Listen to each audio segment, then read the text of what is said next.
Well, that's great. Thank you very much. My mission here is done. You heard that. Thank you for that endorsement, and thank you all for welcoming me here today, and I'm really grateful to be back with you, and I'll get right to the point. I am here today in the hopes of convincing all of you to caucus for me in early February, which is now only 40-some-odd days away. And let me begin by explaining to you why I'm running for president. I'm running for president because I believe with all my heart that what we have in America as Americans is the most unique and exceptional nation in the history of all mankind.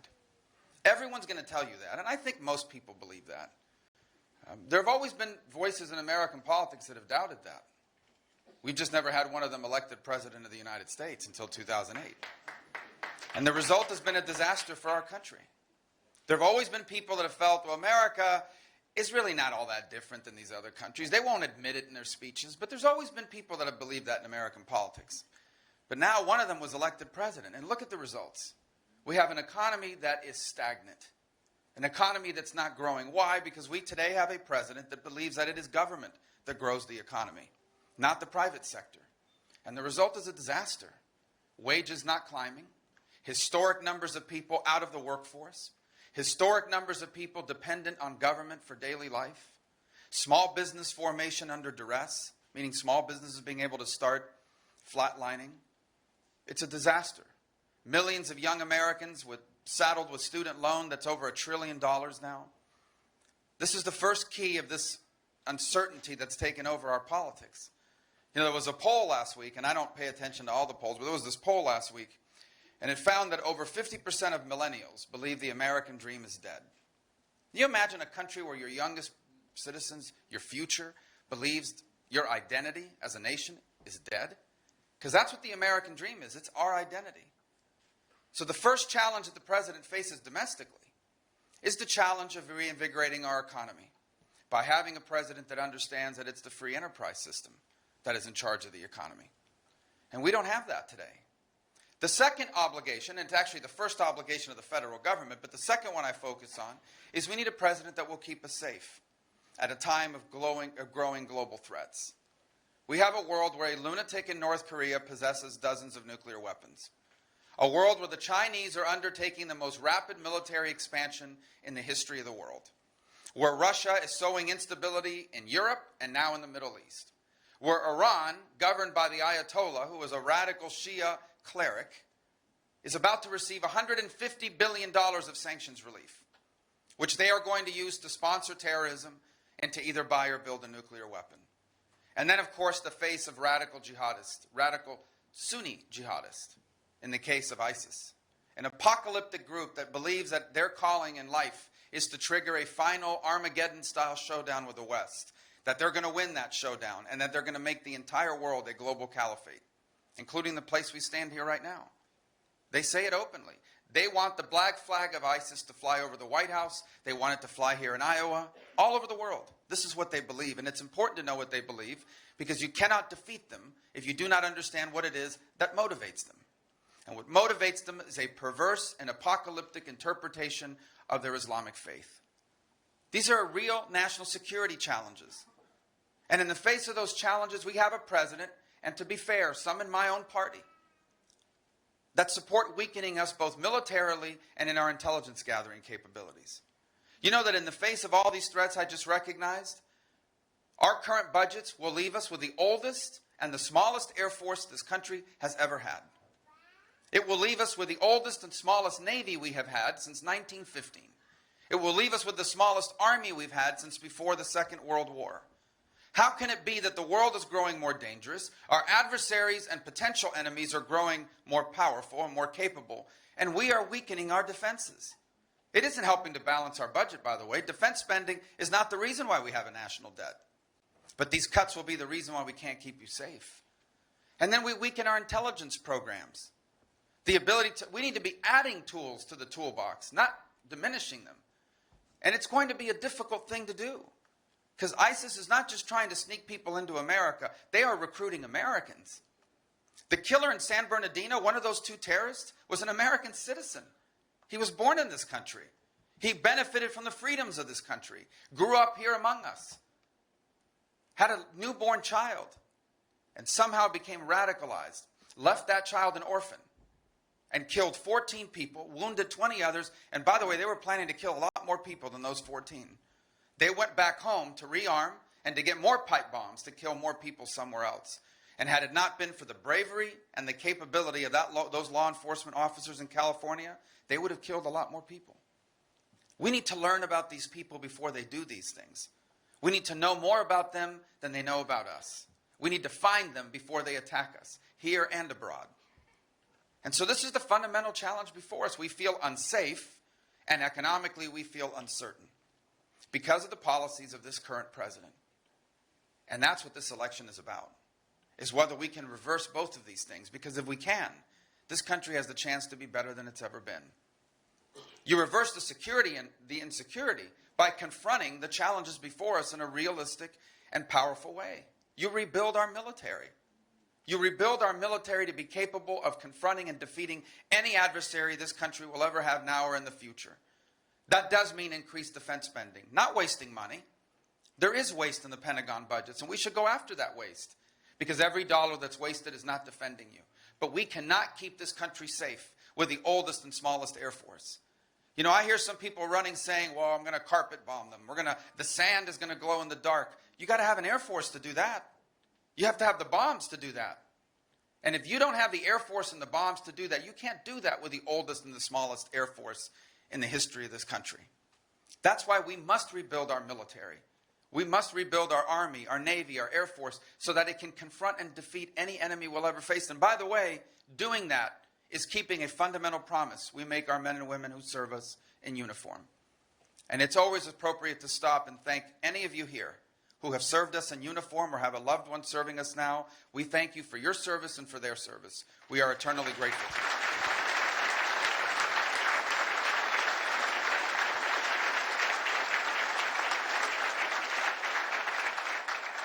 We make them a promise. You know what the promise we make them is? That we are never going to put them in a fair fight. What that means is that if we ever ask them to engage an enemy, we promise them you will have better training, better intelligence, and better equipment than any adversary we will ever make you face. That is the...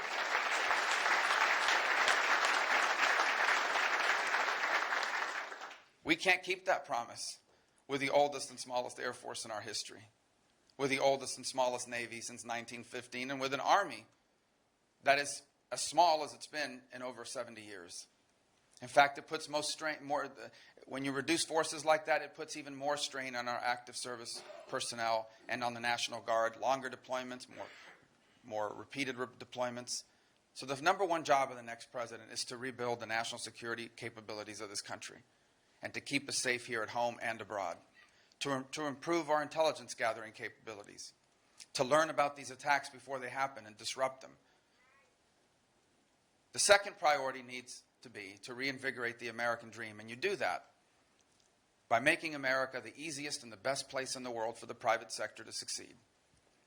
Now, I would imagine, except when I saw some hands went up when some people are elected, but even probably some of you also have jobs outside of government, you understand that the job of growing our economy does not belong to the president. The president doesn't run the economy. Not supposed to, anyway. Congress doesn't run the economy. The economy is run by the private sector. The job of those of us in government is to put in place policies that make America the easiest and the best place in the world for the private sector to succeed. And how does the private sector succeed? The private sector succeeds from a very simple and straightforward formula. Someone starts a business or someone grows a business. We need to make America the best place in the world for someone to start businesses or to grow a business.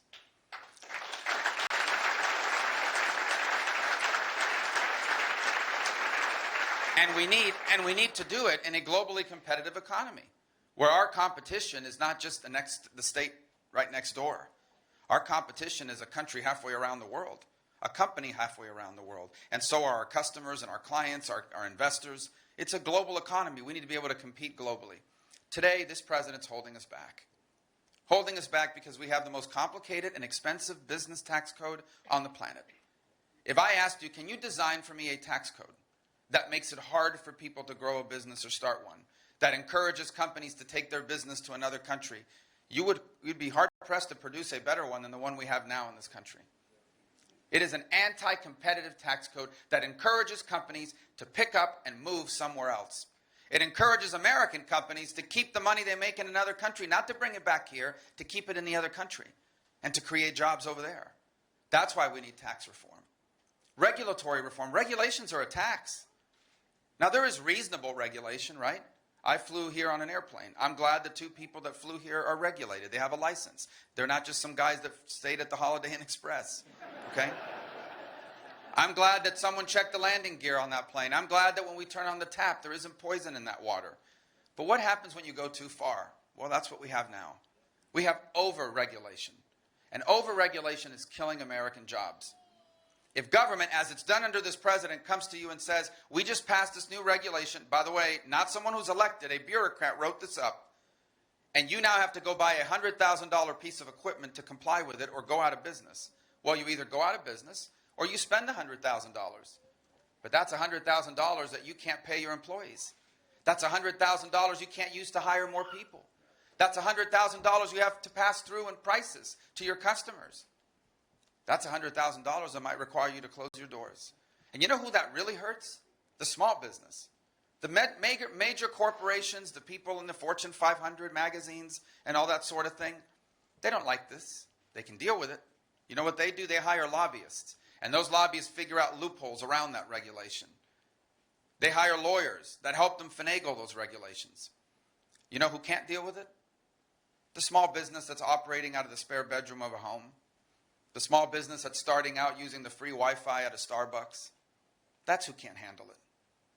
And that's why it's so hard today to start a business. That's why I've proposed a regulatory budget that lowers and then puts a hard cap on how much federal regulations can cost our economy. So they can't just keep adding new regulations. You want to add a new regulation, you're going to have to cut an existing one. You can't just keep regulating our economy into the situation that it's in today. We need to bring our debt under control. No one's talking about the debt anymore. Like if somehow this is under control. It's at $19 trillion. $19 trillion. And the cause of the debt is not national security spending. It's the way Social Security and Medicare are structured for future generations. Now, this is always an issue people try to use against us politically, so let me be clear about this. My mom is 85 years old. She's on Social Security and Medicare. I am against any changes to that program that's bad for my mom. I think that's a pretty good standard.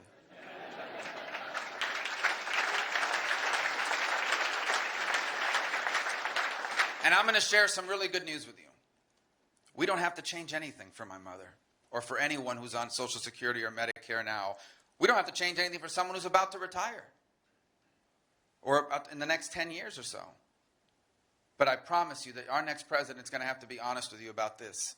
Social Security and Medicare will not look the same for me as it did for my parents. I'm 44 years old. I feel 45, but I'm 44. I'm 44 and a half, to be clear, okay? And for me and my children, there is no way in the world Social Security looks the same and Medicare as it did for my parents. It'll either be bankrupt or it'll work differently. And what do I mean by differently? It's not the crazy stuff the Democrats accuse us of. Here's what I mean by different. Instead of retiring at 67, I may have to retire at 68. If I was still a senator, I'd be among the youngest ones there at 68.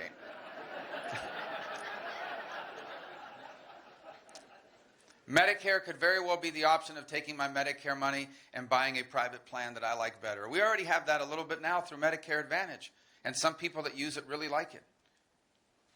If I've been financially successful, if I've made a lot of money, my Social Security check isn't going to grow as fast as it grows for someone who made less money. These are not unreasonable changes, and it's not too much to ask of my generation after everything our parents and our grandparents did for us. And if we do that, we can save this program, bring our debt under control, and not have to change a thing for the people that rely on it now or who are about to retire and do not have 20 years to plan for these changes. This is also why we need to fully utilize our energy resources. America needs to have the broadest, most diverse energy portfolio possible.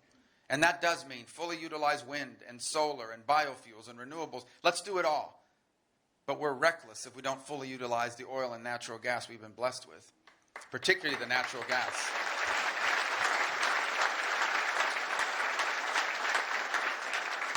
A diverse portfolio of domestic energy resources. You know what that means? That means your electric and gas bills and utility bills at home are stable.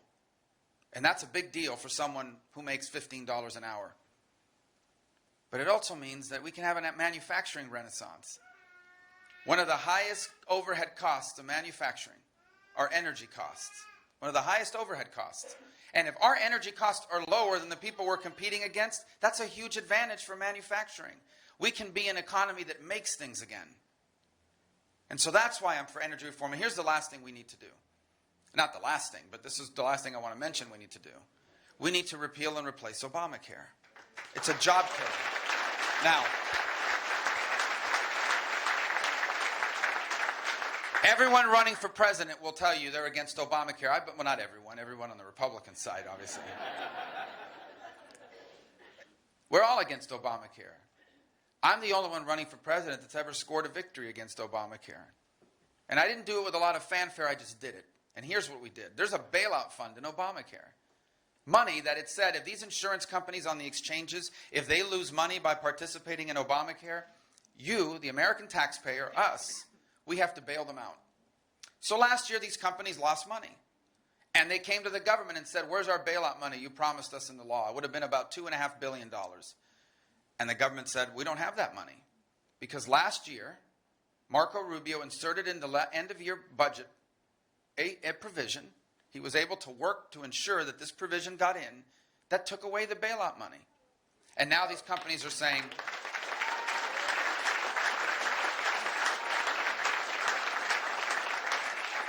it's all over the place. You can read about it in the press. These companies are saying, we're dropping out. We're not going to participate next year unless we get bailout money. What does that tell you about Obamacare? It only works if we can bail them out.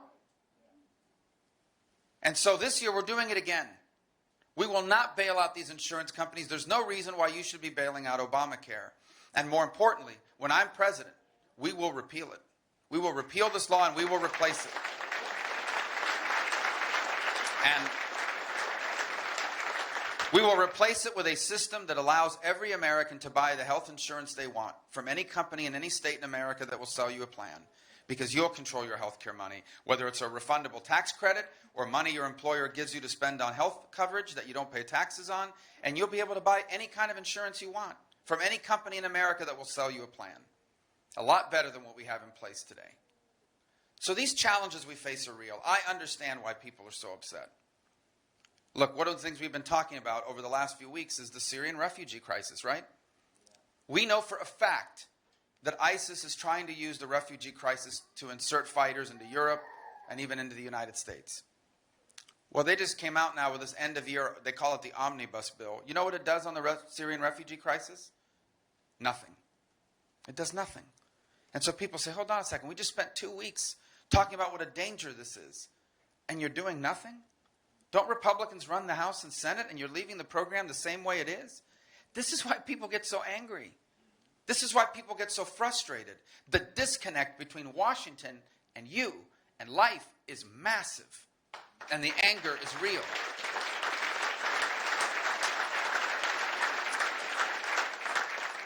And that's why this election is so important. Because I want to leave you with this thought. This election is not a simple choice between Republicans and Democrats or names on a ballot. It isn't. It's much more than that. This election is a generational choice. What I mean by that is this election is a referendum on our identity. This election is this generation's choice about what kind of country we want America to be in the 21st century. For 200 years, America's been a special country, a unique country, unlike any other in the history of the world. But it didn't happen because people woke up in the morning and said, we're Americans, and that means things will automatically be great here. It took a lot of work and a lot of sacrifice. Look at our history, and you will quickly learn that there has never been a time in which this nation did not face great challenges. Because what we have is special. Anything that's special is hard. We were founded, this nation was founded, by declaring independence from the most powerful empire on the planet. That was not easy. That was a great challenge. Not long after that, this nation fought a civil war that almost ended the country. That was an enormous challenge. Not long after that, this nation got pulled into a First World War that was so bloody It was called the War to End All Wars. We knew that wasn't true in hindsight. Almost as soon as the Second World War had ended, this nation faced the Great Depression, which was traumatic. I mean, it literally wiped out entire cities. People's lives were upside down. It was terrible. Just as the Great Depression was ebbing, this nation had to fight a Second World War, even worse than the first one. And let me tell you, in the early days of that Second World War, it didn't look like we were going to win. As soon as the Second World War ended, it began an era of peace, prosperity, and everything was great, right? No. What happened after the Second World War ended? Almost immediately, we were plunged into a Cold War. Korea, and this long Cold War, which any miscalculation could have led to the end of life as we know it on this planet. Were the 1960s an easy time? Civil rights divided this country geographically. Vietnam divided this country generationally. The 70s were not an easy time. We had a president that had to resign in scandal, long gas lines, hostages in Iran. We had to face the consequences of disco music in the 70s. This was a difficult time. See, see, when I say that in other states, people like disco. They get mad. It's like, what do you mean? Not me. Not me. My point is, when have we ever had it easy? We've never had it easy. In each generation, we face great challenges. You know why we're special? Because each generation did their part. The Americans that came before us said, we're going to do whatever it takes. We'll fight that war. We'll make these sacrifices. We'll make the hard choices. Whatever it takes, we are going to do whatever it takes, not just to keep America special, but to make it better than it's ever been. And the result is something extraordinary. The result is that for over 200 years, each generation in this country has left the next generation better off. Think about that unbroken chain of each generation leaving their kids with a better country, a better life, and a better world than the one before them. Now it's our turn to do the same thing. And that's not the road we're on now. If the next 4 years are like the last 7, we are going to be the first Americans ever that leave their children worse off than themselves. And I cannot imagine that any of you want any part of that. Do we really want history to say about us that we were the first Americans that lost the American dream? Do we really want history to say we were the Americans that left our children saddled with trillions of dollars in debt? That we are the Americans that left this country vulnerable to growing security threats? That we were the Americans that lost upward mobility and prosperity economically? Do we really want history to say that we inherited the greatest country in the world and we left it as just another country? We don't want that. And that's why I chose to run for president. Because I don't see anyone else that's describing it this way. And I'm not here to attack any other Republicans. Truly, look, we're blessed. We have a very talented field. Okay, for example, there are no socialists running on our side.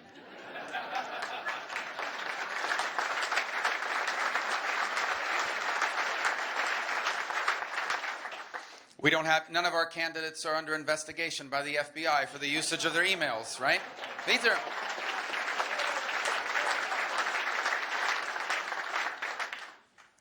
But I'm the only one running that's talking about this in these terms. And we need to talk about it in these terms because the stakes are real, but so are the opportunities. Because here's what we hope we'll remember. What makes America so special is not that we have rich people. Every country in the world has rich people. We celebrate success. I remember growing up as a child, my parents, we didn't have a lot to do in Las Vegas. And they would take us to these very nice homes at night and show us these great houses in Las Vegas. I always remember Liberace's house was one of them. I don't know why I remember that, but I do. And my parents had a choice, right? They could teach me, you see these people living in those houses? The reason why we're struggling is because they have too much money. They taught me something different. Here's what they taught me. If this is what you want, you can do it. You live in the one country in the world where it doesn't matter that your dad is a bartender and your mom is a maid. If what you want out of life is financial success, you live in the one place on earth where you can earn that. So we celebrate success in this country. But every country in the world has rich people. You know what makes us special? The millions of people that aren't rich, but achieve happiness. They are the backbone of America. Who are they?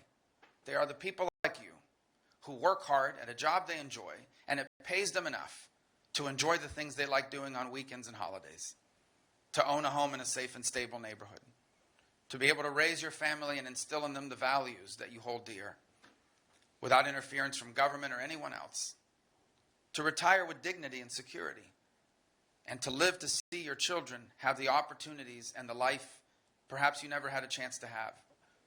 To see your kids grow up and have a life even better than your own. That is what makes us special, are the millions of people that have achieved it. And as a people, that's our story. As a candidate, that is my story. I tell people all the time, one of the reasons I'm running for president is because while America doesn't owe me anything, there are a lot of people out there that think America owes them something. America doesn't owe us anything. We have a debt to America. I have a debt to America. I'll never repay. This isn't just the country I was born in. This is the country that changed the history of my family. My parents weren't born in this country. They were born on the island of Cuba. You know, my father had it really hard. When he was, I think it was 4 days shy of his 9th birthday, his mother passes away. And so he has to go work. He can't go to school anymore. He has to start working. You know, my father worked for the next 70 years of his life, and he never got the chance to go back to school. They were trapped. They lived in a society like most in the world where your future is decided by who your parents were.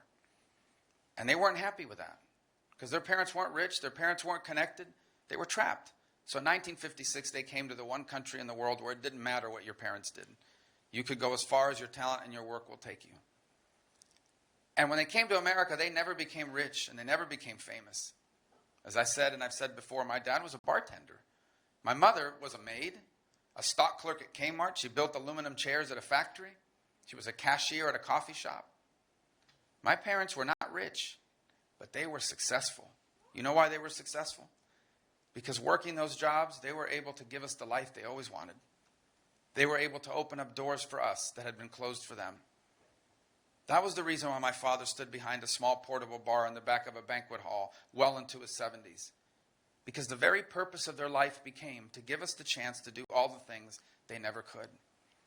And the debt I have to America is that it's the only place on earth where that would have been possible. It's the only place in the history of the world where that story would be possible. And it reminds us that whether or not we remain a special country will largely be determined by whether we're still that kind of country.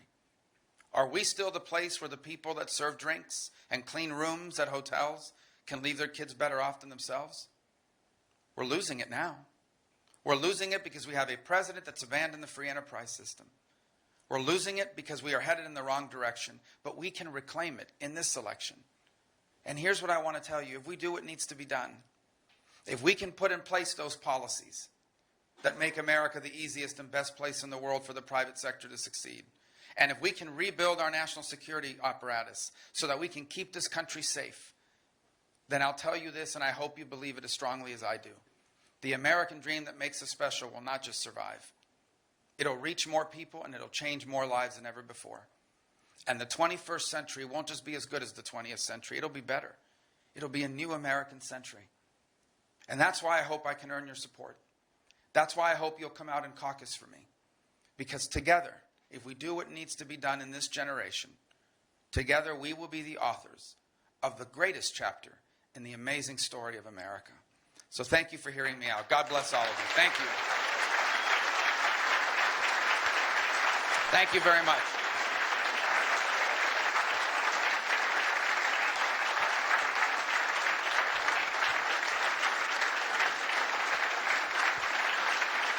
Thank you.